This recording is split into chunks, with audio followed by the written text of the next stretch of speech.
வணக்கம். இன்னைக்கு நம்ம சிறகடிக்க ஆசை சீரியல்ல என்ன நடந்தது அப்படின்னு பார்க்கலாம்.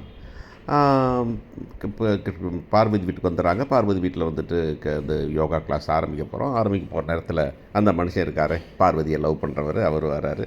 அவர் கையில் ஒரு கேக்கோட வராரு, கையில் ஒரு பொக்கேயோட வராரு. உடனே அவங்க வந்து என்னது, என்ன இப்போ கேட்கலாம் வந்துருக்கீங்கன்னா, உங்களுக்கு இல்லை மேடம், அவருக்கு பார்வதிக்கு. அவங்களுக்கு என்ன பார்வதிக்கு, அவங்க பர்த்டே இல்லை இன்றைக்கி, அதுக்காக கொண்டு வந்தேன் அப்படிங்கிறாரு. என்னது பர்த்டேயா அப்படின்னு இந்த அம்மா ஷாக் ஆகிடுது. என்னடா பார்வதி பர்த்டே ஒருத்தர் ஸ்பெஷலாக கொண்டாடிக்கிட்டு இருக்கானே அப்படின்னு. என்ன பார்வதி அப்படின்னு. அவங்க பார்வதி எப்படி என் பர்த்டே தெரியும் அப்படின்னு.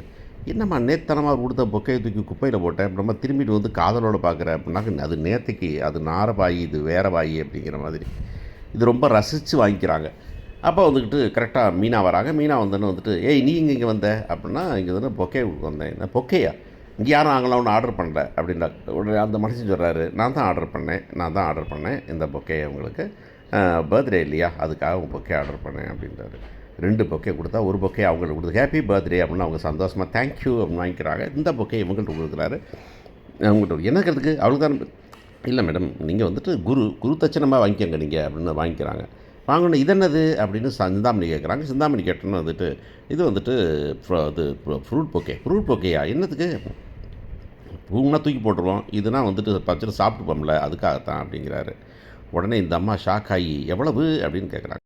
2500 2500 ஐயோ, இன்னும் இப்படியே சம்பாதிச்சுருவா போல இருக்கே அப்படின்னு. இதை என்ன பண்ணலாம் அப்படின்னு பார்க்குறாங்க அவங்க.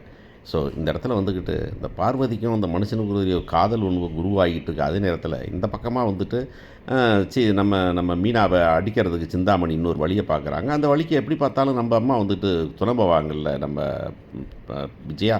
அப்போ வந்துட்டு சரி கிளம்புறேன் ஹேப்பி பர்த்டேன்னு சொன்னால், இருமா கேக் சாப்பிட்லாம். இல்லை வேண்டாம் நான் வேறு வேலை இருக்குது. ஆமாம் அவள் போகட்டும் அப்படிங்கிறாங்க. பார்ப்போம் காதல் மோதல்.